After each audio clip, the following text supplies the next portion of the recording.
Hey guys, welcome back to my channel. My name is Varada More और अगर आप मेरे चैनल पे पहली बार आए हो so subscribe to my channel.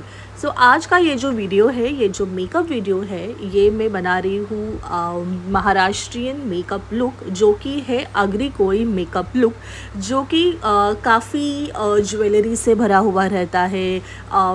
उसके साथ साथ आपको जो आई मेकअप होता है वो भी थोड़ा सा पॉपी होता है, थोड़ा सा ब्राइट होता है। So everybody loves the makeup because of ये जो मेकअप है ये अग्रिकोई लोगों में काफ़ी फेमस है और काफ़ी उनको पसंद भी आता है। ये ज्वेलरीज और ये थोड़ा सा हाई कवरेज मेकअप उनको अच्छा भी दिखता है और दे रियली लव्ड इट। और काफ़ी सारे हमारे जो एरिया है उसमें यही मेकअप ज़्यादा ट्रेंडी होता है। सो सबसे पहले आप जब भी मेकअप कोई भी सीखते हो, आपको इम्पॉर्टेंट है मेकअप थ्योरी समझना। मेकअप की थ्योरी काफ़ी इम्पॉर्टेंट होती है। प्रैक्टिकली तो आपका होता ही है, बट मेकअप थ्योरी आपको हर एक प्रॉब्लम का एक सल्यूशन बताती है। तो हमेशा ही आपको मेकअप थ्योरी के ऊपर ध्यान देना इम्पॉर्टेंट है। तो मैं मेरे स्टूडेंट को मेकअप थ्योरी के साथ साथ प्रैक्टिकल भी काफ़ी अच्छे से टीच करती हूँ और वो काफ़ी अच्छे से सीख जाते हैं। और मेकअप थ्योरी अगर आपकी परफेक्ट है तो आपके हर एक प्रॉब्लम जो भी मेकअप में आते हैं वो अच्छे से क्योर हो जाते हैं।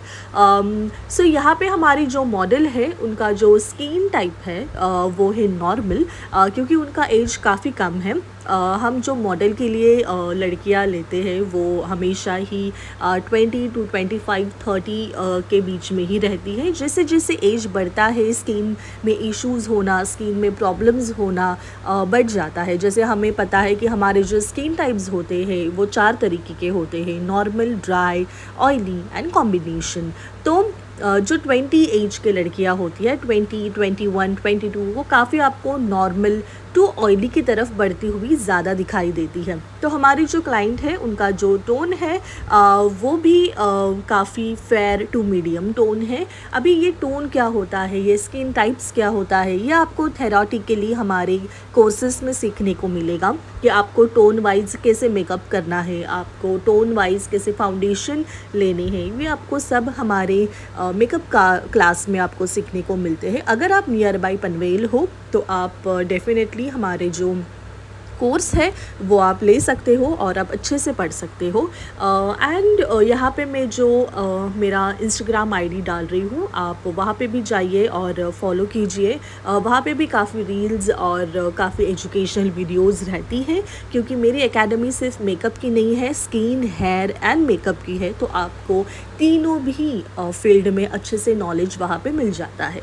सो सबसे पहले मैंने क्या किया, मैंने स्किन को अच्छे से क्लीन किया, क्योंकि स्किन क्लेंजिंग करना काफ़ी इम्पॉर्टेंट होता है।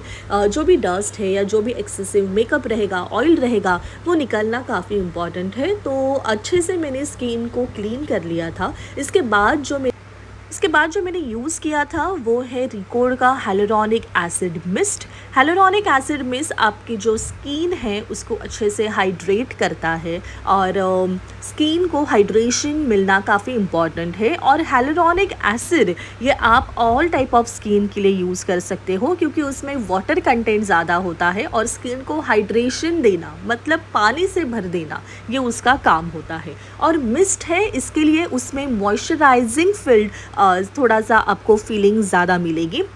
मिस्ट करने के बाद में कभी भी डायरेक्टली हमें क्लाइंट के स्किन को टच नहीं करना है, बिकॉज ऑफ जो भी मिस्ट में मॉइस्चराइज़र होता है वो आपके हाथ के ऊपर आ जाता है। तो इसके लिए मैं यहाँ पे अच्छे से फ़ैन से अपने जो क्लाइंट के फेस के ऊपर मैंने मिस्ट स्प्रे किया था उसको ड्राई कर रही हूँ। और यहीं पे मैं समझा भी रही हूँ स्टूडेंट को कि आपको क्या करना है, आपको हाथ नहीं लगाना है, आपको क्लाइंट के स्किन के ऊपर अच्छे से फ़ैन करके स्किन को ड्राई कर देना है। ओके, सो इसके बाद हम क्या करेंगे, इसके बाद कभी भी आपको ना आपके स्किन को प्रेप करना काफ़ी इम्पॉर्टेंट होता है। तो ये जो टोनर था ये प्रेपिंग का ही एक पार्ट था। स्किन प्रेपिंग क्यों किया जाता है?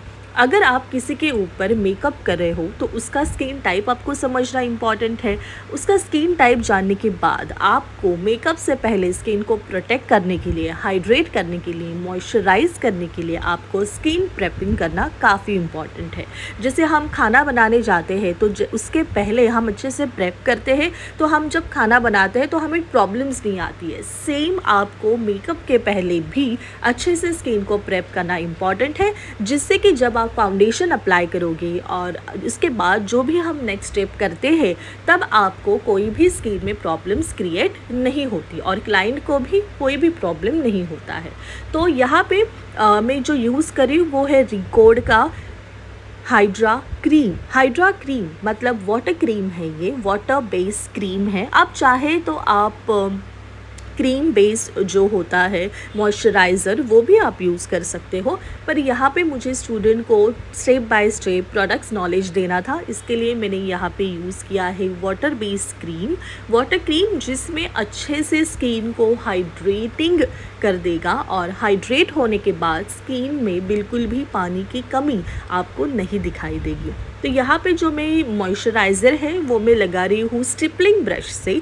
स्टिपलिंग ब्रश क्यों यूज़ किया जाता है? क्योंकि आपके पूरे स्किन में अच्छे से आपके स्किन के हर एक कोने में ये जो स्टिपलिंग ब्रश है ये आपके मॉइस्चराइज़र को सेट कर देता है और आपको क्लॉकवाइज एंड एंटी क्लॉकवाइज ये ब्रश को अच्छे से घुमाना होता है। तो यहाँ पे मॉइस्चराइजिंग हो गया, उसके पहले हमने क्या किया, मिस्ट किया मतलब टोनिंग किया, और उसके पहले हमने हमारे स्किन को क्लींस किया। अभी क्लीन होने के बाद टोनिंग क्यों किया जाता है? क्योंकि अगर आप क्लींजिंग कर रहे हो तो आपके स्किन के ऊपर की लेयर ओपन हो चुकी है, आपके पोर्स ओपन हो चुके हैं। तो पोर्स ओपन होने के बाद उसको बंद करने का काम करता है आपका टोनर या फिर आपका मिस्ट। अगर आपकी स्किन ऑयली है, एक्ने है, कॉम्बिनेशन है तो आपको टोनर यूज़ करना है। अगर आपकी स्किन ड्राई है, सेंसिटिव है या मैच्योर है तो आपको मिस्ट यूज़ करना है। टोनर और मिस्ट आपके स्किन की पीएच को बैलेंस करने का भी काम करते हैं, रिफ्रेशिंग का भी काम करते हैं और कूलिंग का भी काम करते हैं। टोनिंग और मिस्ट के बाद हम कभी भी अगर आपको सीरम अप्लाई करना है तो आप सीरम अप्लाई कर सकते हो, अगर आपको सीरम नहीं अप्लाई करना तो आप मत कीजिए। इसके बाद जो स्टेप आपको यूज़ करना है बिना चुके वो है मॉइस्चराइज़र। मॉइस्चराइज़र भी आपको दो टाइप के आते हैं, एक आता है वाटर बेस, एक आता है क्रीम बेस। क्रीम मतलब जिसमें ऑयल कंटेंट ज़्यादा हो, जो ड्राई, मैच्योर और सेंसिटिव के लिए यूज़ किया जाता है, और वाटर बेस मतलब जिसमें पानी का कंटेंट ज़्यादा होगा, जो आपको यूज़ करना है oily, acne and combination skin के ऊपर। तो यहाँ पे अच्छे से हमारा मॉइस्चराइज़र लगा के हो चुका है। इसके बाद हम कौन सा स्टेप करेंगे? तो प्राइमर। अभी मॉइस्चराइज़र और प्राइमर ये दोनों के बीच हमें एक टाइम लीप लेना है। मतलब क्या? तो आपको मॉइस्चराइजिंग करने के बाद थोड़ा टाइम आपको रुकना है, क्योंकि स्किन के अंदर मॉइस्चराइज़र को जाने दो, अच्छे से स्किन में बैठने दो, अपनी जगह लेने दो, सेट होने दो, और उसके बाद आप प्राइमर लगाओ। प्राइमर लगाने के बाद भी आपको थोड़ा टाइम रुकना है, जिससे कि वो भी अपनी जगह लेके सेट हो जाए। ओके, तो अच्छे से हमने मॉइस्चराइज़र यहाँ पे कर लिया, और इसके बाद जो मैं अब लगाने वाली हूँ हमारे क्लाइंट को वो है रिकॉर्ड का S of base mattifying primer. S of base mattifying primer क्या काम करेगा? तो सबसे पहले आपके स्किन में जो भी एक्सेसिव आपको शाइन दिखाई दे रही है वो उसको कम करेगा। यहाँ पे मैंने जो लुक रखा है, जो इस बार जो मैं मेरे स्टूडेंट को सिखा रही थी वो मैं मैट लुक सिखा रही थी। मैं बिल्कुल भी ग्लॉसी लुक इस बार नहीं सिखा रही थी।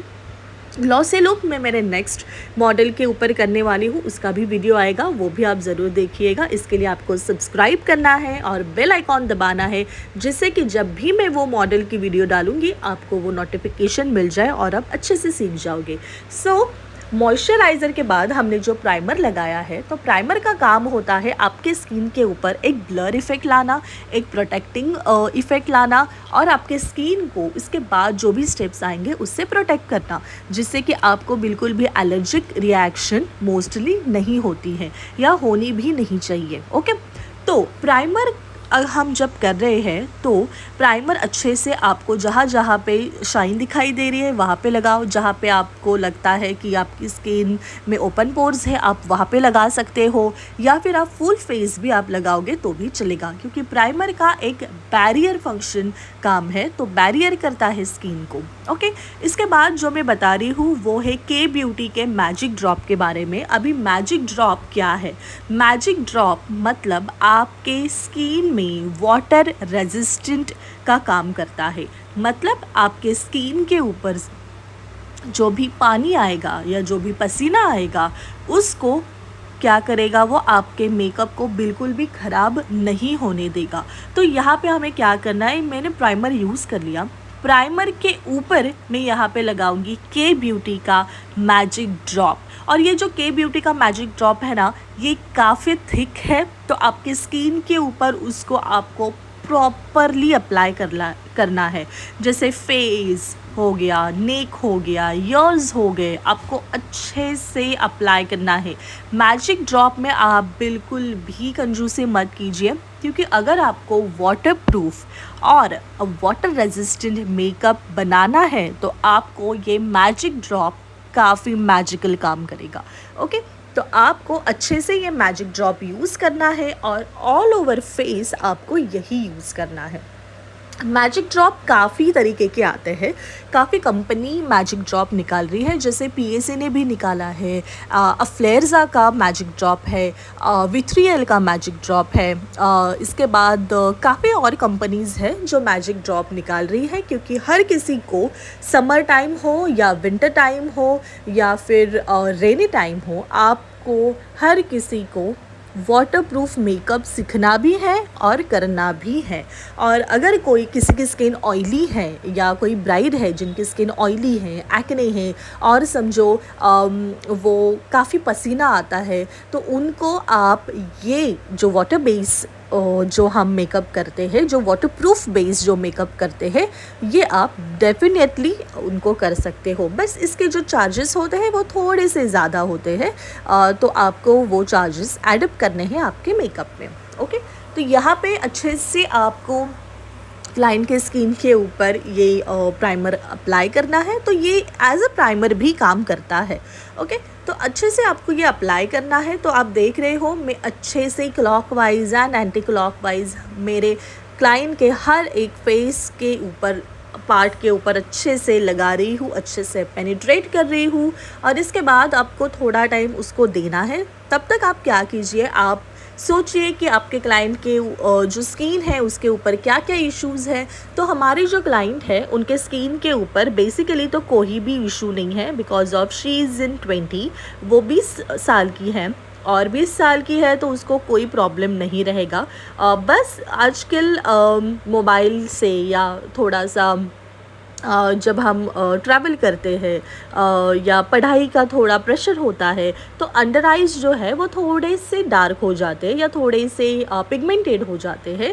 तो आजकल हर किसी को ये इश्यूज़ है। तो हमारे जो मॉडल है उनके जो अंडर आइज़ है वो हल्के से पिगमेंटेड थे, तो हल्के से पिगमेंटेशन के लिए यहाँ पे मैं बिल्कुल भी कोई भी मैं हाई कवरेज प्रोडक्ट यूज़ नहीं करती। जैसे हम कंसीलर पैलेट यूज़ करते हैं, करेक्टर पैलेट यूज़ करते हैं, तो यहाँ पे मैं बिल्कुल भी कोई भी क्रीम बेस कंसीलर या करेक्टर पैलेट यूज़ नहीं कर रही, क्योंकि इसकी कोई ज़रूरत ही नहीं है। यहाँ पे मैं सिंपली यूज़ करने वाली हूँ कंसीलर, जो कि लिक्विड बेस कंसीलर है, और ये कंसीलर है टैन रिकॉर्ड का नंबर 5 टैन कंसीलर। अभी कंसीलर मैं क्यों लगा रही हूँ, क्योंकि क्लाइंट के स्किन के ऊपर काफ़ी मिनिमम इश्यूज़ है, जैसे एक हाथ लाइट एक्ने का मार्क्स हो गया या फिर अंडर आइज़ हो गया। आपको भी दिखाई दे रहा है कि कोई इशू ही नहीं है, इसके क्लाइंट की स्किन काफ़ी फ्लॉलेस है, प्लेन है, नॉर्मल है, काफ़ी हाइड्रेटेड है, काफ़ी अच्छा टोन है क्लाइंट का, तो कोई भी इश्यूज़ है नहीं। ओके, तो बिकॉज ऑफ दैट हम टैन यूज़ करेंगे, जो नंबर 5 है रिकॉर्ड का, हम वही कंसीलर यूज़ करेंगे। और हम जो कंसीलर है वो किससे ब्लेंड करेंगे, तो डेफिनेटली हम जो कंसीलर है वो PAC ब्रांड के जो ब्रशेस होते हैं उससे हम अच्छे से ब्लेंडिंग करेंगे। अगर आपको ब्रशेज़ के बारे में भी जाननी है, पीएसी के ब्रशेज़ के बारे में या कोई अच्छे ब्रांड के ब्रशेज़ के बारे में, तो आप मुझे कमेंट कर दीजिए। मैं डेफ़िनेटली मेरे पास जितने भी ब्रशेज़ हैं उसके आपको वीडियो में बता दूँगी कि कौन से ब्रश के कैसे है या किस तरीके से यूजिंग होता है हर एक ब्रश का, और कितने ब्रशेज़ बिगिनर्स के लिए लगते हैं या एज़ अ प्रोफेशनल लाइन में आप जाना चाहते हो तो उसके लिए कौन से ब्रशेज़ और कितने ब्रशेज़ की ज़रूरत है, वो मैं डेफ़िनेटली आपको बता दूँगी। हमने यहाँ पे अच्छे से कंसीलिंग कर लिया है और क्लाइंट के काफ़ी लाइट कवरेज था, तो हमें कोई ज़्यादा हाई कवरेज करने की ज़रूरत पड़ी नहीं, अच्छे से कवरेज हो चुका है। आफ्टर द कवरेज हम क्या करेंगे, हम फाउंडेशन यूज़ करेंगे। और कभी भी आपके फाउंडेशन में भी आपको यूज़ करना है के ब्यूटी का मैजिक ड्रॉप। अभी के ब्यूटी का मैजिक ड्रॉप मैंने आपको बता ही दिया है कि वो आपको वाटरप्रूफ और वाटर रेजिस्टेंट मेकअप करने में काफ़ी हेल्पफुल होता है, तो आपको वही यूज़ करना है। या आपके पास अगर कोई अलग ब्रांड का भी है तो आप वो भी यूज़ कर सकते हो। आपको आपके फाउंडेशन में उसके 2 ड्रॉप्स डालने हैं। वो डिपेंड करता है कि आपके जो फाउंडेशन है वो आप लिक्विड बेस ले रहे हो या आप क्रीम बेस ले रहे हो और उसका थिकनेस कैसा है, उसके हिसाब से आपको उसके ड्रॉप्स एडअप करने हैं। और मेक श्योर कि अच्छे से आपके फाउंडेशन में वो मिक्स हो जाएगा और उसके बाद आप लगा दोगी, क्योंकि जब भी आप आपके फाउंडेशन में वो मैजिक ड्रॉप ऐड करोगे, आपका जो फाउंडेशन है उसका जो थिकनेस है वो ऑटोमेटिकली थोड़ा सा क्रीमी हो जाएगा और थोड़ा सा लिक्विड या फिर जो थिकनेस है उसका वो थोड़ा सा थिन हो जाएगा। तो ये होता ही है। तो आपको याद रखना है कि आपको कैसा कवरेज आपको क्लाइंट को देना है, वो हिसाब से ही आपको आपके मैजिक ड्रॉप्स उसमें ऐड करने हैं। तो यहाँ पे जो मैं फाउंडेशन यूज़ कर रही हूँ वो है शील कंपनी का, और ये काफ़ी अच्छे फाउंडेशंस है। ये जो नंबर है ये है पंजाब, इसका जो मैं है वो पंजाब यूज़ कर रही हूँ और इसी में मैं के ब्यूटी के मैजिक ड्रॉप्स ऐड कर रही हूँ और अच्छे से मैं ये दोनों भी मिक्स करके मेरे क्लाइंट के फेस के ऊपर अप्लाई कर दूँगी। कभी भी फाउंडेशन अप्लाई करते समय आपको याद रखना है कि आपके जो फेस है उसके ऊपर जब भी आप फाउंडेशन अप्लाई करोगे, मेक श्योर कि आप किसी भी ब्रश से आपके फाउंडेशन को अच्छे से आपके स्किन के ऊपर लगा लो। अदरवाइज़ अगर आप जब भी फाउंडेशन ब्लेंड कर रहे हो तो आप फाउंडेशन ब्रश से ही ब्लेंड करो, जिससे कि क्या होता है, जो भी आपका मेकअप है, जो भी आपने फाउंडेशन लिया है वो अच्छे से आपके स्किन के ऊपर उसकी जो क्वांटिटी आपने ली है वो स्किन के ऊपर अच्छे से लग जाती है। अगर आप ब्लेंडर में डायरेक्टली फाउंडेशन ले लोगे और ब्लेंडिंग से ही अगर आप ब्लेंड करना स्टार्ट करोगे और एप्लीकेशन भी आप ब्लेंडिंग से ही करोगे तो ब्लेंडर जो है वो काफ़ी प्रोडक्ट अपने अंदर ले लेता है। तो इसके लिए आपको मेक श्योर करो कि आप पहले अच्छे से फाउंडेशन जो है वो आप ब्रश से अप्लाई करो और इसके बाद आप ब्लेंडिंग से उसको ब्लेंड कर सकते हो। वन मोर थिंग मैं आपको बताना चाहूँगी, ब्लेंडर आपको अच्छे क्वालिटी के यूज़ करने हैं, क्योंकि अगर आप ब्लेंडर कोई भी हल्के क्वालिटी के यूज़ करोगे तो आपका जो फाउंडेशन है वो ब्लेंडर खींच लेगा और आपका पूरा में जो मेहनत है वो वेस्ट जाएगी। तो ब्लेंडर आपको अच्छे क्वालिटी के ही यूज़ करने हैं। ब्लेंडर में क्वालिटी देखना काफ़ी इम्पॉर्टेंट होता है। तो ब्लेंडर में जो मुझे पसंद है वो है प्रॉश कंपनी का ब्लेंडर, तो वो काफ़ी अच्छा है। और यहाँ पे जो मैं ब्लेंडर यूज़ करी वो है ऋचा दवे का। ऋचा दवे का ब्लेंडर मुझे इतना सॉफ्ट नहीं फील हुआ। ये मैं फ़र्स्ट टाइम यूज़ करी हूँ और मैंने मेरे स्टूडेंट को भी कहा है कि हर चीज़ अगर कोई मेकअप आर्टिस्ट आपको दिखा रहा है कि मैं ये यूज़ करी हूँ, मैं वो यूज़ करी हूँ, तो ऐसे नहीं है कि वो प्रोडक्ट काफ़ी अच्छा है। उनको ना वो पब्लिसिटी के लिए दिया हुआ रहता है, उनको वो कोलैबोरेशन आया हुआ रहता है और उनको वो काम करना पड़ता है। तो ऐसा नहीं है कि वो जो दिखाते हैं वही प्रोडक्ट हमें लेने हैं, वही प्रोडक्ट अच्छे हैं, वही कंपनी अच्छी है, ऐसे नहीं होता है। अगर आप अच्छे से प्रोफेशनल सीखे हो और आप अच्छे जगह पे सीखे हो तो वो आपको ज़रूर ये बताएंगे कि हर प्रोडक्ट लेना कंपलसरी नहीं है। आपकी नीड क्या है, आपके कस्टमर आपको कितना पैसा देंगे, आप कितने टाइम के बाद कोई नई चीज़ खरीद सकते हो, उसके ऊपर होता है कि आप कितना इन्वेस्टमेंट आपके प्रोडक्ट के ऊपर करोगे। ओके, तो यहाँ पे जो है वो मैंने ऋचा दवे का यूज़ किया ब्लेंडर, बट मुझे बिल्कुल भी अच्छा नहीं लगा और मैं बिल्कुल भी मेरे ब्राइड के ऊपर या मैं मेरे मॉडल के ऊपर ये ब्लेंडर कभी यूज़ नहीं करूँगी, बिकॉज़ आई डोंट नो, मुझे वो प्रोडक्ट खींच रहा था ऐसा भी नहीं था, और वो प्रोडक्ट अच्छे से ब्लेंड कर रहा था ऐसा भी नहीं था। वो काफ़ी थिक था। मैं जब भी ब्लेंड कर रही हूँ ना, मेरे हाथ दर्द होने लगे थे क्योंकि वो काफ़ी हैवी था। वो अच्छे से मैंने उसको वेट करने के बाद भी उसमें जो सॉफ्टनेस आना चाहिए था वो नहीं आ रहा था। So I really did not like this रिचा दवेज ब्लेंडर। बट येस, उनके जो अदर्स प्रोडक्ट है वो काफ़ी अच्छे हैं। तो हर कंपनी के सभी प्रोडक्ट अच्छे होते हैं ऐसे नहीं होता है। कोई प्रोडक्ट्स में आपको आई शेडो अच्छे लगेंगे, कोई कोई कंपनी के आपको लिपस्टिक्स अच्छे लगेंगे। तो हर एक कंपनी एक या दो चीज़ों में ही माहिर होती है, हर चीज़ों में नहीं होती है। पर अगर आप मेरा जो फेवरेट ब्लेंडर है अगर वो देखोगे तो वो है ब्रॉश कंपनी का जो पिंक कलर का ब्लेंडर आता है, वो मुझे काफ़ी पसंद आता है। वो मेरे मॉडल के ऊपर, वो मैं मेरे ब्राइड के ऊपर भी अप्लाई करती हूँ और मैं खुद भी यूज़ करती हूँ खुद के ऊपर, क्योंकि मेरे पास काफ़ी सारे ब्लेंडर्स हैं वही, क्योंकि मुझे वो काफ़ी पसंद आते हैं। मैंने मेरे मॉडल्स के लिए अलग रखे हैं, मेरे मॉडल ब्राइडल के लिए अलग रखे हैं और मेरे खुद के लिए भी अलग है। तो आपको भी ऐसे ही अच्छे ब्लेंडर्स आपको लेने हैं और आप आँख बंद करके ब्रॉश का ब्लेंडर ले लो और कोई अदर ब्रांड के ब्लेंडर्स देखने की ज़रूरत है नहीं। तो यहाँ पे होगी ब्लेंडर की बात। अभी ब्लेंडिंग अच्छे से होनी काफ़ी इम्पॉर्टेंट है, क्योंकि आप जब आपका फाउंडेशन सेट करते हो तो लास्ट चीज़ सेटिंग होती है। तो ब्लेंडिंग आपकी काफ़ी अच्छे से होनी इम्पॉर्टेंट है और यहाँ पे मैंने ब्लेंडिंग काफ़ी अच्छे से की है और मैंने काफ़ी मिनिमम कवरेज दिया है, क्योंकि क्लाइंट की स्किन में ऐसे कोई प्रॉब्लम्स था नहीं। तो मैं क्यों फाउंडेशन के ऊपर फाउंडेशन के लेयर चढ़ाऊँ और क्लाइंट के ऊपर क्रैकी इफेक्ट लाऊँ। सो ये जो मेकअप है इसके बाद ये मॉडल है तो इसके बाद उसके फ़ोटोशूट्स होंगे, इसके रील्स निकलेंगे, तो काफ़ी टाइम मेकअप उसके फेस के ऊपर रहता है। तो मेक श्योर कि आप कभी भी आपके ब्राइडल के ऊपर या मॉडल के ऊपर करोगे, उनका जो प्रॉब्लम है, अगर उनके स्किन में कोई प्रॉब्लम ही नहीं है तो उनको मीडियम कवरेज या फिर आप कम वाले जो बेस होता है वो यूज़ कीजिए। अगर आपके मॉडल के फेस के ऊपर थोड़े ज़्यादा प्रॉब्लम है या ऑयली है या थोड़ी एक्ने है, एक्ने स्पॉट्स है, तो यस आप हाई कवरेज या फुल कवरेज फाउंडेशन के 1 और 2 लेयर ही आप चढ़ा सकते हो। इसके ज़्यादा ऊपर आप मत अप्लाई करो, अदरवाइज़ वो क्रैकी दिखता है।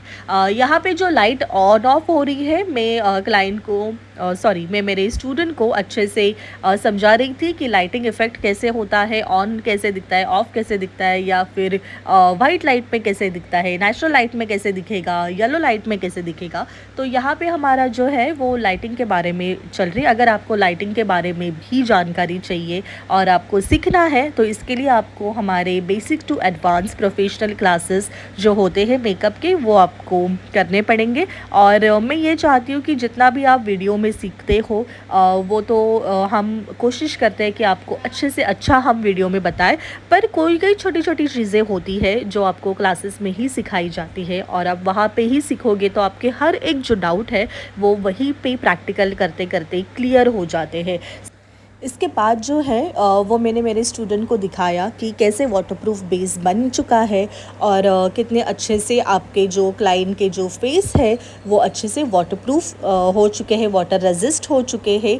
अभी आई नो काफ़ी सारे चीज़ें ऐसे होती है कि अरे कोई पानी में थोड़ी ना जाएगा, अरे कोई स्विमिंग पूल में थोड़ी ना जाएगी, ब्राइड थोड़ी ना जाएगी। तो डेफिनेटली कोई ब्राइड स्विमिंग पूल में नहीं जाती है या कोई किसी को पानी में नहीं धकेलता, लेकिन अगर आपका जो पसीना आपके बॉडी से बाहर निकलता है या फिर आप रेनी सीजन में बिल्कुल भी आप काम कर रहे हो, तो वो टाइम पे आपके जो क्लाइंट है या आपके क्लाइंट की स्किन काफ़ी ऑयली है, एक्ने है, तो डेफिनेटली वो टाइम पे आपको वाटरप्रूफ या वाटर रेजिस्टेंट मेकअप करना इम्पॉर्टेंट है। इसके लिए ये वाटर स्प्रे करके हम दिखाया जाता है कि देखो भाई कि वाटरप्रूफ वाटर रेजिस्टेंट मेकअप हो चुका है। तो आप यहाँ पे देख गए हो कि अच्छे से वाटर रेजिस्टेंट वाटरप्रूफ मेकअप हो चुका है। बिल्कुल भी आपके क्लाइंट की जो स्किन है वो फाउंडेशन से क्रैक नहीं होगी, फाउंडेशन निकल नहीं रहा है और अच्छे से क्लाइंट की जो स्किन है वो अच्छे से वाटर रेजिस्टेंट हो चुकी है।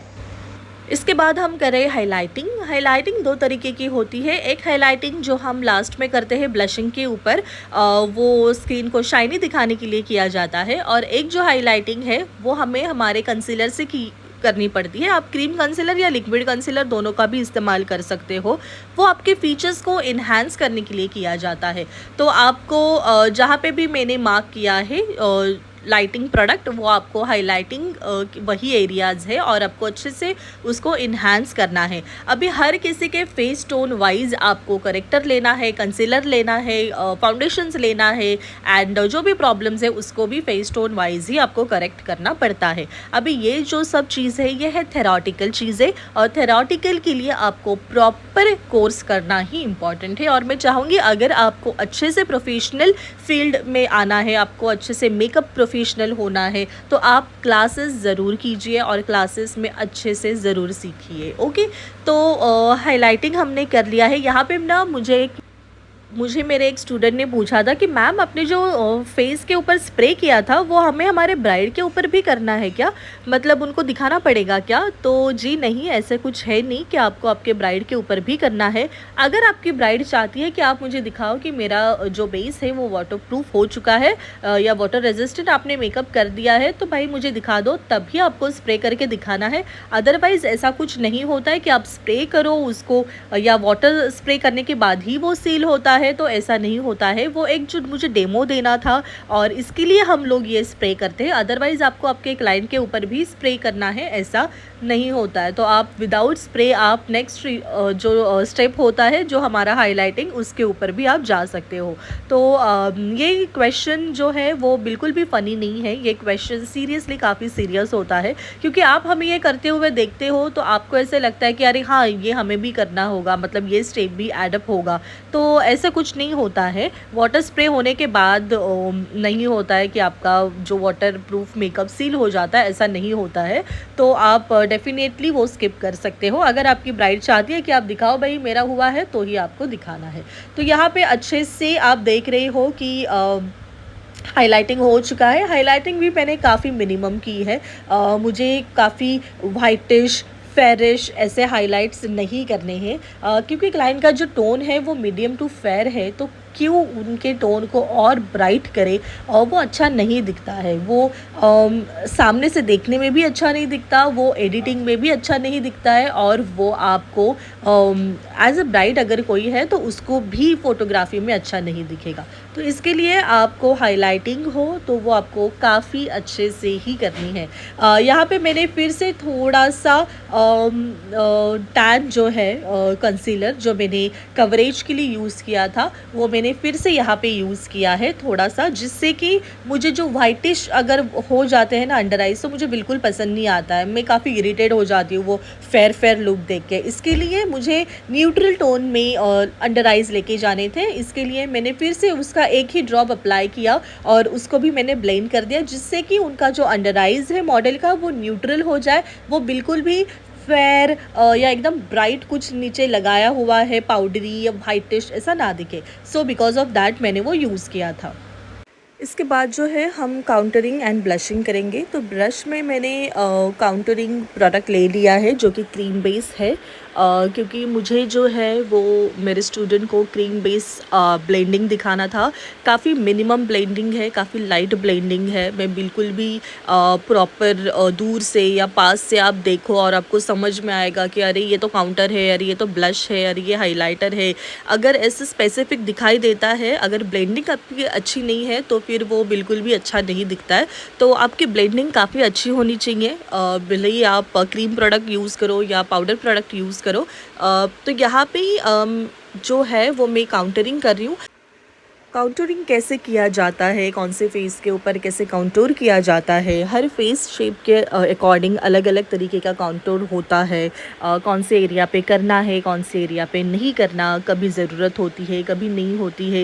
ये पूरा थेरोटिकल टॉपिक है और आपको अच्छे से, अगर आपको डर लगता है काउंटरिंग करना, आपको क्रीम काउंटरिंग में भी डर लगता है, आपको ऐसा लगता है कि कहीं गलत ना हो जाए या कहीं फेस शेप बिगड़ ना जाए, तो आपको प्रैक्टिकल करते रहना चाहिए। आपको प्रॉपर सेमिनार्स में या फिर आपको प्रॉपर क्लासेस में जाके सीखना चाहिए, जिससे कि कॉन्टूरिंग कैसे किया जाता है, कैसे ब्लेंड किया जाता है, और विद आपको अच्छे से आपकी टीचर जो भी है वो आपको अच्छे से पढ़ाए, ऐसी जगह पे ही आपको क्लासेस करनी चाहिए।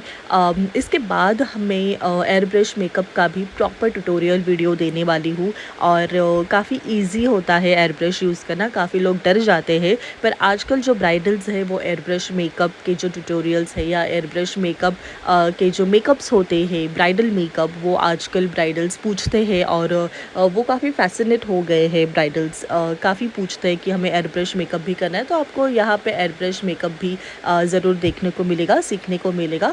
सो इसके लिए आपको सब्सक्राइब करना है, तो ये बिल्कुल भी आप मत भूलिए। यहाँ पे मैं ब्लेंडिंग बता रही हूँ मेरे स्टूडेंट को कि किस तरीके से आपको काउंटर ब्लेंड करना है। अभी ये मैं आपको प्रैक्टिकली आप देख रहे हो कि किस तरीके से ब्लेंड कर रही हूँ। यहाँ पे मैंने यूरोप गर्ल का 040 नंबर का ब्रश यूज़ किया है। ये काफ़ी अच्छा ब्लेंडर ब्रश है, काफ़ी अच्छे से आपके क्रीम प्रोडक्ट को, काउंटरिंग प्रोडक्ट को ब्लेंड करता है क्योंकि ये एंगुलर ब्रश में है। अभी ये ब्रश कैसे यूज़ करना है, कभी भी उसकी जो शार्पर पॉइंट है, जो एंगल वाला जो शार्प पॉइंट है, वो आपको ब्लेंडिंग के लिए यूज़ करना है। उसी से आपको अच्छा ब्लेंड मिलता है। और कभी भी आप, जब भी आपको ब्लेंड करना है काउंटरिंग प्रोडक्ट, आपको टूवर्ड्स आपके हेयर में जाना है और आप जब भी जॉ लाइन ब्लेंड करते हो आपको नेक की तरफ उसका ब्लेंडिंग रखना है।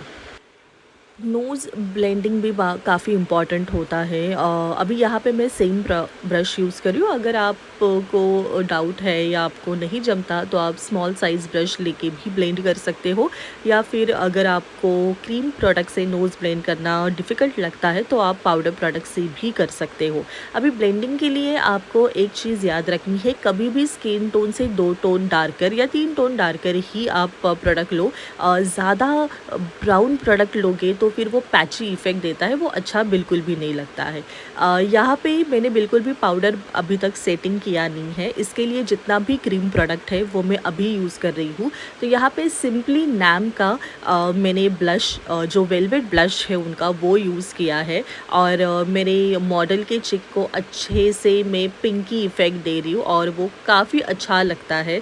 मुझे काफ़ी पसंद है ये ब्लश क्योंकि काफ़ी ग्लोई और वेलवेटी इफ़ेक्ट देता है।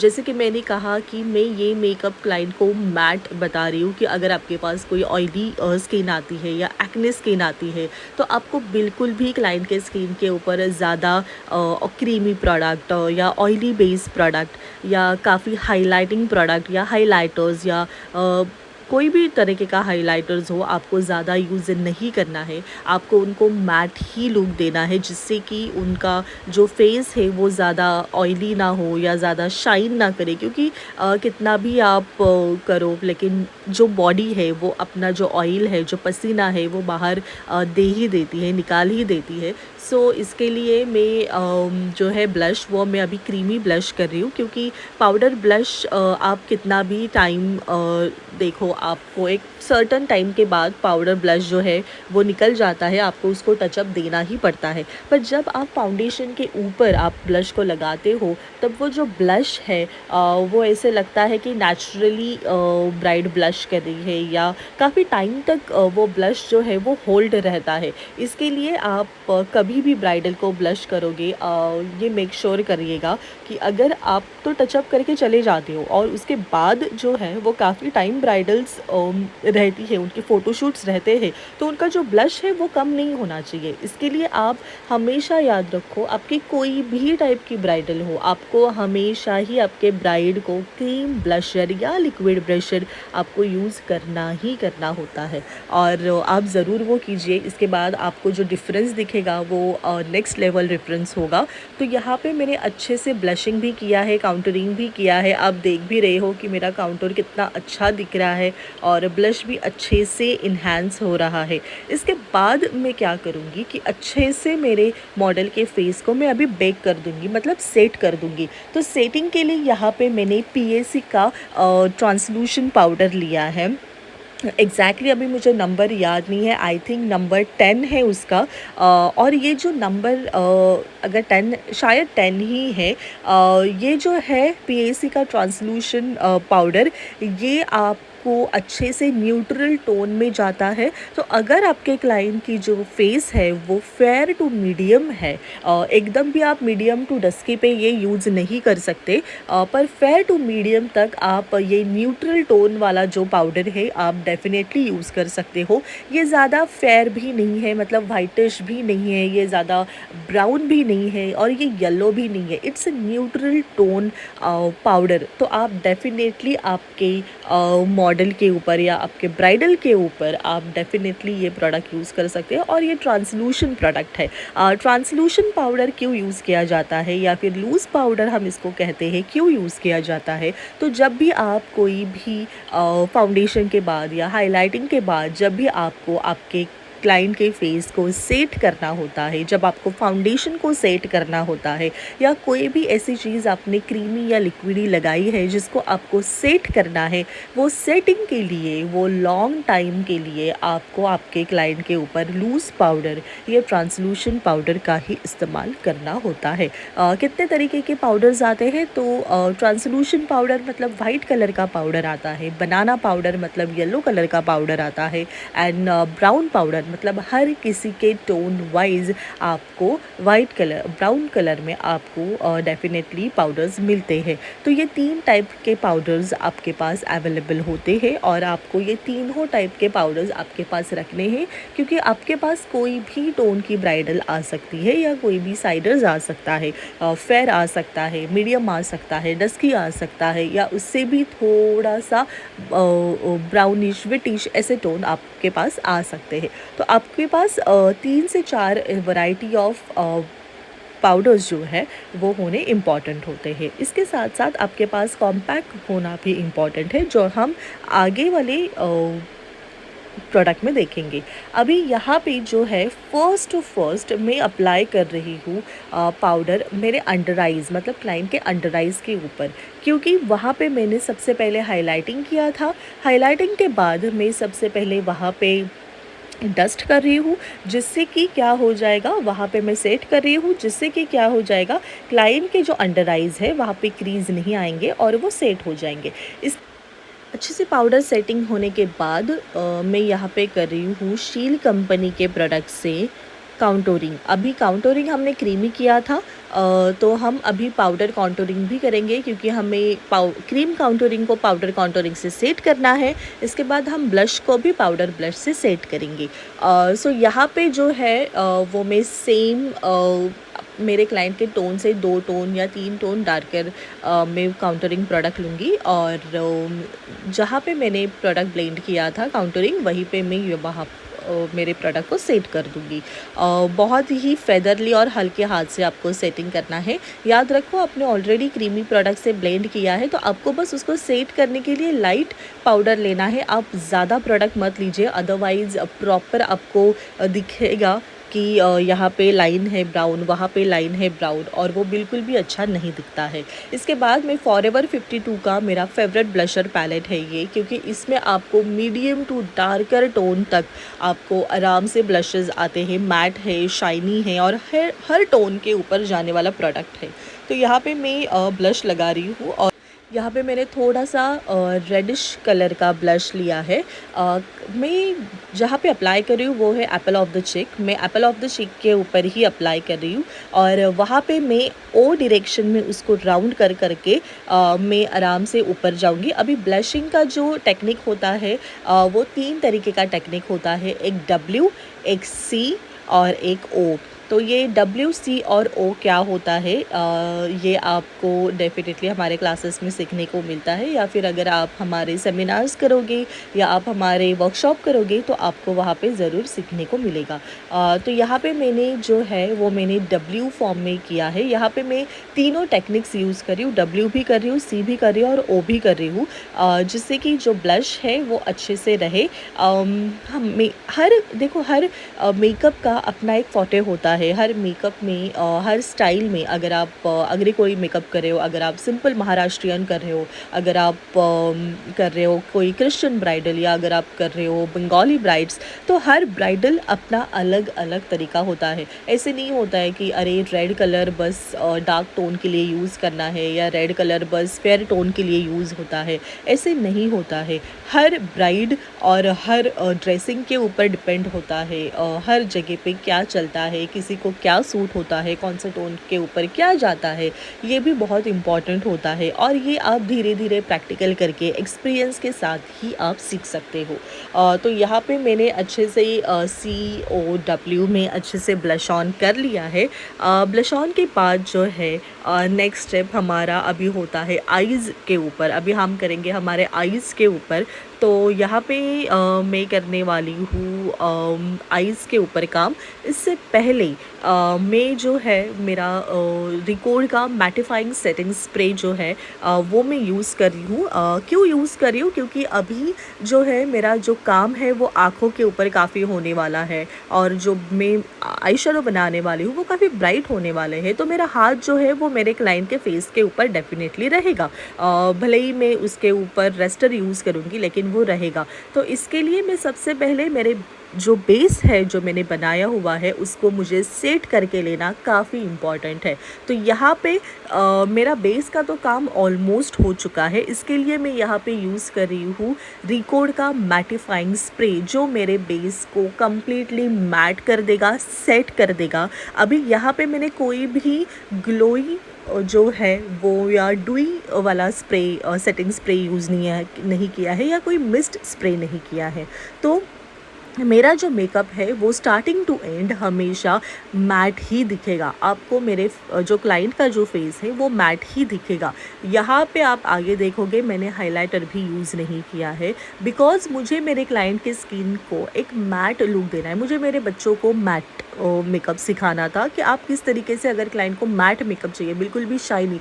मेरे पास बहुत ऐसे साइडर्स भी आते हैं, ब्राइड भी आते हैं कि मैम मुझे वो चमकीला नहीं चाहिए। फ़ोटोग्राफर्स भी बहुत बोलते हैं कि बहुत हाइलाइटर लगाया हुआ है, थोड़ा कम कर दो, थोड़ा मैट कर दो, क्योंकि फ्लैश में या फ़ोटोज़ में वो प्रॉपर नहीं आ रहा है, या एडिटिंग में प्रॉपर नहीं होता है। तो काफ़ी ऐसी चीज़ें होती है। इसके लिए आप क्या कर सकते हो, पर आपको क्लाइंट को थोड़ा ड्यूई भी दिखाना है और क्लाइंट को मैट भी चाहिए, तो आप क्या टेक्निक यूज़ कर सकते हो। तो ये सब टेक्निक आपको क्लासेस में सिखाए जाते हैं। तो इसके लिए आपको क्लासेस लगाने पड़ेंगे। तो यहाँ पे अच्छे से मेरा जो है सेटिंग स्प्रे सेट हो चुका है, और आपको हर एक स्प्रे, हर एक लिक्विड आपको फ़ैन करके ही उसको ड्राई आउट करना है, बिल्कुल भी हाथ नहीं लगाना। अभी हम हमारे आई शेडो की तरफ जाते हैं। अभी हम मॉडल के ऊपर आईब्रो शेपिंग करें। आईब्रो शेपिंग काफ़ी इम्पॉर्टेंट है, इम्पॉर्टेंट स्टेप होता है, क्योंकि आईब्रो शेपिंग के बाद आपके आईब्रोज़ अच्छे से इन्हांस हो जाते हैं। अगर आप कोई भी फंक्शन पे जा रहे हो, बिल्कुल भी आप मेकअप नहीं कर रहे हो, लेकिन फिर भी आपको हल्का सा eyebrow shaping and mascara and lip gloss लगाओ, या हल्की सी लिपस्टिक लगाओ, और ये इतना भी करोगे ना तब भी आपको एक प्रेजेंटेबल लुक क्रिएट हो जाएगा। तो यहाँ पे मैं मेरे स्टूडेंट को सिखा रही हूँ कि किस तरीके से आपको क्लाइंट के आईब्रो को इन्हांस करना है। मेरे क्लाइंट के वैसे भी यहाँ पे जो मॉडल है उनके जो आईब्रोज थे वो काफ़ी ब्रॉड भी थे, इसके लिए मुझे उनको लाइन अप करने की ज़रूरत नहीं पड़ी। पर अगर आपके ब्राइडल की या आपके मॉडल की जो आईब्रोज़ है अगर वो पतली है, तो आपको थोड़ा सा एक लाइन ऊपर उनको करना है, जिससे कि उनको जो है वो जो आईब्रोज़ है वो इन्हांस हो जाते हैं और एक मॉडल फेस आता है। अगर क्लाइंट कहते हैं कि नहीं मुझे मेरे नेचुरल आईब्रो जितने हैं ना उसी को फिल अप करो, मुझे लाइन अप नहीं चाहिए, तो आप जो क्लाइंट डिज़ायर है या क्लाइंट की जो इच्छा है उसी के हिसाब से आपको आईब्रो शेपिंग करनी है। तो यहाँ पे मेरी आईब्रो शेपिंग प्रॉपर पूरी हो चुकी है। यहाँ पर मैं अभी आई शेडो करना स्टार्ट करूँगी। मेरे जो आई बेस है वो लगा के मैंने आई को सेट कर लिया है। अभी मैं मेरे स्टूडेंट से पूछती हूँ कि आपको कौन से टाइप का आई शैडो देखना है, तो मेरा जो सिग्नेचर लुक होता है वो मोनोक्रोमैटिक आई शैडो होता है। मोनोक्रोमैटिक आई शैडो मतलब क्या, तो एक ही फैमिली के जो कलर्स में काम किया जाता है उसको मोनोक्रोमैटिक आई शैडो कहा जाता है। और मुझे काफ़ी पसंद है मोनोक्रोमैटिक कलर्स करना। तो यहाँ पे मैं शेल कंपनी का monochrome eye shadow palette use कर रही हूँ, जिसमें एक ही प्रोडक्ट कलर के अच्छे से शेड्स दिए गए हुए हैं। तो यहाँ पे जो है वो मैं मोनोक्रोमैटिक कलर कर रही हूँ, और ज़्यादा डार्क पिंक भी नहीं है, ज़्यादा ब्राउनिश भी नहीं है, ज़्यादा मरूनिश भी नहीं है, बट काफ़ी मेरे जो साड़ी है जो पहनी है मॉडल ने, उसको अच्छे से वो कॉम्प्लीमेंट कर रही है। सो या तो यहाँ पे जो है यहाँ पे मैंने एक डार्किश मरून कलर का मैंने प्रोडक्ट यूज़ किया है, आई शैडो बेस यूज़ किया है। यहाँ पे मैं सी शेप में उसको ब्लेंड कर रही हूँ। ब्लेंडिंग काफ़ी इम्पॉर्टेंट होता है आई शैडो में। अभी आई शैडो कैसे होते हैं आपको मैं यहाँ पे वीडियो में ऐसे नहीं सिखा सकती। जब आप प्रॉपर प्रैक्टिकल में आते हो तो आपको देख के प्रॉपर सिखाई जाता है किस तरीके से हाथ रखना है, किस तरीके से आपके ब्रश की मूवमेंट होनी चाहिए, काफ़ी इम्पॉर्टेंट होता है सीखना। तो आप बस दिख सकते हो कि हमने कितने कलर्स यूज़ किए या कैसे कलर्स यूज़ किए, बट जो उसका मेन टेक्निक होता है वो आपको क्लासेस में अच्छे से सिखाई दिया जाता है। अभी ये जो हमारी मॉडल है उनके जो आई शेप है वो हुडेड आइज़ है, ज़्यादा हुडेड भी है नहीं, लेकिन ज़्यादा विजिबल भी आई शैडो दिखाई नहीं देता है। इसके लिए मैंने क्रीज़ लाइन के ऊपर हल्का सा वो कलर लेके गई हूँ और उसको अच्छे से ब्लेंड कर रही हूँ। और जो कलर है डार्कर कलर हमें हमारे क्रीज़ लाइन के अंदर रखना है, और क्रीज़ लाइन से थोड़ा सा ऊपर जब भी आप कलर लेके जाते हो आपको उसको स्मोक करके लेके जाना है, लाइटर करके लेके जाना है। सो यहाँ पे मैं मेरे दोनों भी आईज़ के ऊपर सेम अभी काम करूँगी। सो यहाँ पे मैं अभी होलो आई मेकअप करना स्टार्ट कर रही हूँ, लेकिन प्रॉपर होलो आई मेकअप भी नहीं दिखेगा, प्रॉपर कलर वो पॉपअप नहीं होंगे, क्योंकि मुझे जो क्लाइंट की मैंने जिससे कहा कि जो आइज़ है वो हुडेड है, तो वो ज़्यादा विजिबल नहीं होंगी, तो वहाँ पे मैं ज़्यादातर स्पार्कल्स का इस्तेमाल करूँगी। जब भी हमारे ब्राइडल्स नीचे देखती है तो वो शाइन करनी चाहिए, तो फ़ोटोज़ में भी काफ़ी अच्छे दिखाई देते हैं। तो इसके लिए मैं जो होलो आई का जो हमारा मेन चीज़ होती है, जो उसका डायग्राम होता है, तो वो मैं निकाल के ले रही हूँ, और वहाँ पे मैं ज़्यादातर स्पार्कल्स का इस्तेमाल करूँगी जो कि मेरे वो मिडल वाले पार्ट को आई बॉल को अच्छे से वो इन्हांस कर पाए। यहाँ पे जो जहाँ पे हमने होलो आई मेकअप बनाया था वहाँ पे हमने ऑरेंज कलर लगा दिया है।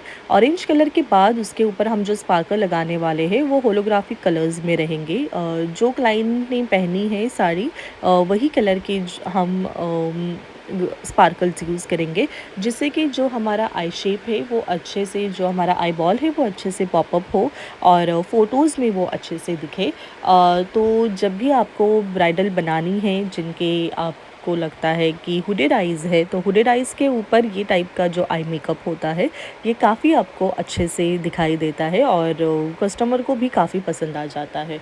अभी यहाँ पे जो है वो लगाने की टेक्निक मैं बता रही हूँ, क्योंकि हर एक चीज़ आप जब भी आपके क्लाइंट के ऊपर अप्लाई करते हो, हर चीज़ की टेक्निक होती है, और टेक्निक से अगर आप काम करोगे तो वो काम लंबे टाइम तक रहता है और अच्छा भी दिख के आता है। तो इसके लिए क्या करना है, टू वे जेल मैंने लिया है, मेरे हाथ के ऊपर मैंने थोड़ा सा टू वे जेल ले लिया और पैलेट के ऊपर मैंने स्पार्कल ले लिए। ब्रश को मैंने जेल में मतलब जो ग्लू होता है उसमें मैंने डिप किया, और फिर से वही ब्रश मैंने स्पार्कल में डिप किया और डायरेक्टली मैंने मेरे आँखों के ऊपर लगा दिया, जिससे कि ग्लू के साथ साथ स्पार्कल भी वहाँ पे चिपक जाता है।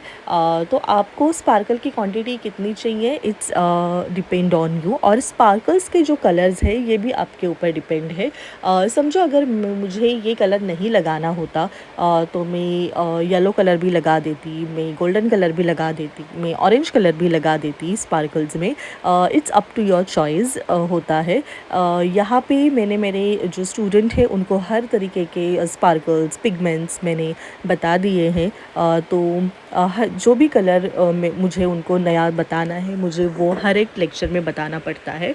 इट्स डिपेंड ऑन यू, आपको कौन से कलर के पिगमेंट्स लगाने हैं या ग्लिटर्स लगाने हैं या स्पार्कल्स लगाने हैं, it's completely up to you.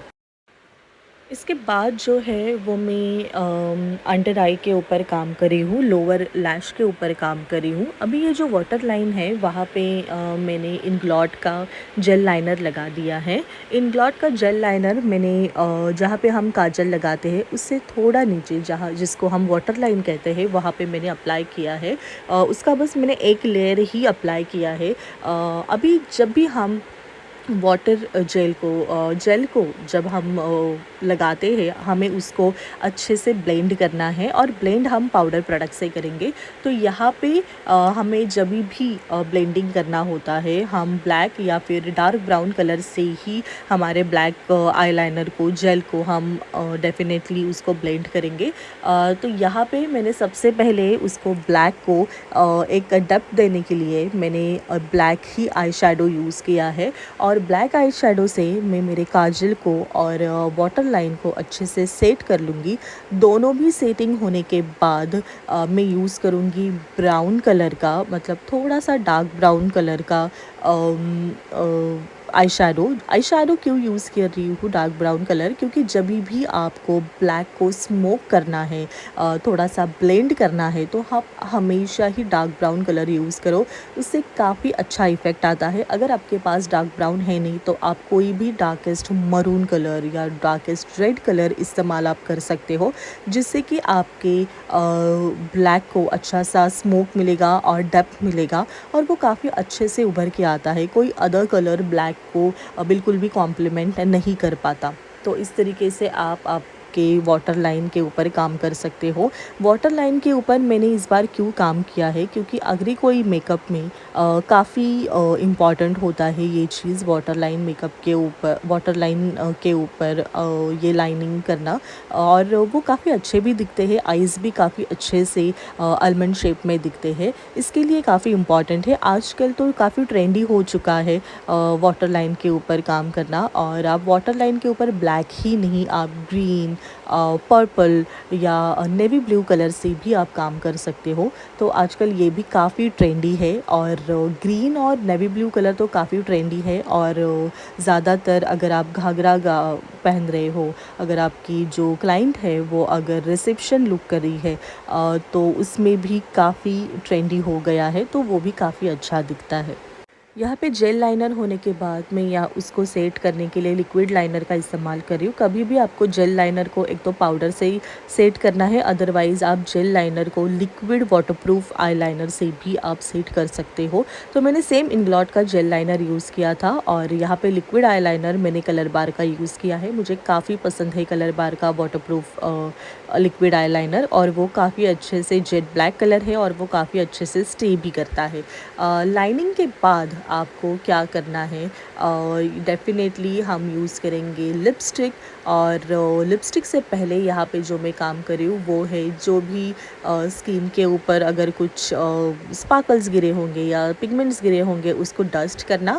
और यहाँ पे मैं यूज़ कर रही हूँ मैक का NC35 नंबर, जो कि स्टूडियो फिक्स है। मैक का स्टूडियो फिक्स क्यों यूज़ किया जाता है, कभी भी आपका प्रॉपर जब मेकअप हो जाता है, आपको क्लाइंट को टचअप देना है, या जब भी आप एंगेजमेंट के बाद आपको टचअप देते हो या आपके रिसेप्शन में आप टचअप देते हो, वो टाइम पे आपके पास स्टूडियो फिक्स होना काफ़ी इंपॉर्टेंट है। अभी काफ़ी कंपनी ने स्टूडियो फिक्स निकाले हैं, but my favourite is MAC. MAC का स्टूडियो फिक्स काफ़ी महंगा है, I don't know, I know, but आप अगर वो आप एक से दो शेड्स डेफिनेटली मैक के ले सकते हो। NC20, 25, 30, 35 एंड 42, ये जो नंबर्स है ये आप याद रखो। और आपको अगर इसमें से दो भी लेने हैं, तीन भी लेने हैं, आप ले सकते हो। NC35 यहाँ पे मैं यूज़ कर रही हूँ बिकॉज़ मुझे यहाँ पे टचअप देना था, और NC35 क्या काम करेगा, ये स्टूडियो फिक्स मतलब जिसमें पाउडर एंड फाउंडेशन दोनों का कॉम्बिनेशन होता है और ये आपके मेकअप को सेमी कवरेज कर देने का काम करता है और जो भी फ्लॉज या जो भी प्रॉब्लम्स आई होंगी या एक इंस्टेंट एक फ्रेशनेस देने का काम करता है। इसके लिए कभी भी मेकअप के एंड में स्टूडियो फिक्स अप्लाई करना कंपलसरी है। अगर आपके पास स्टूडियो फिक्स है नहीं, आप अभी अभी जस्ट बिगिनर्स हो, आपको इतना नहीं जमेगा, तो आप कोई भी कॉम्पैक्ट पाउडर से भी अगर आप ये स्टार्टिंग करते हो तो भी चल सकता है। पर जो इफ़ेक्ट स्टूडियो फिक्स से आता है वो कॉम्पैक्ट से नहीं आ पाता। लेकिन फिर भी अगर आप बिगिनर्स हो और आपके क्लाइंट का बजट भी उतना है नहीं, तो आप डेफिनेटली कॉम्पैक्ट पाउडर से भी काम कर सकते हो।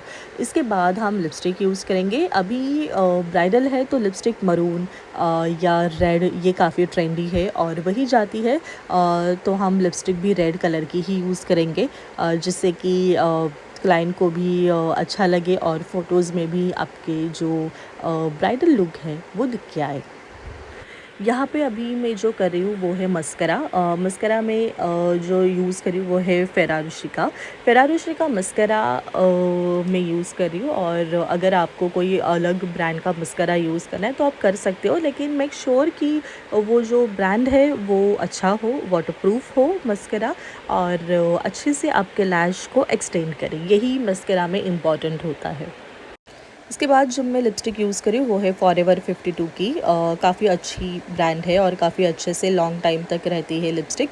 अभी जो है वो आपको लास्ट लुक डायरेक्टली दिखने को मिलेगा। सो ये है क्लाइंट का लास्ट लुक और आई होप आपको अच्छा लगेगा। Thank you so much for watching.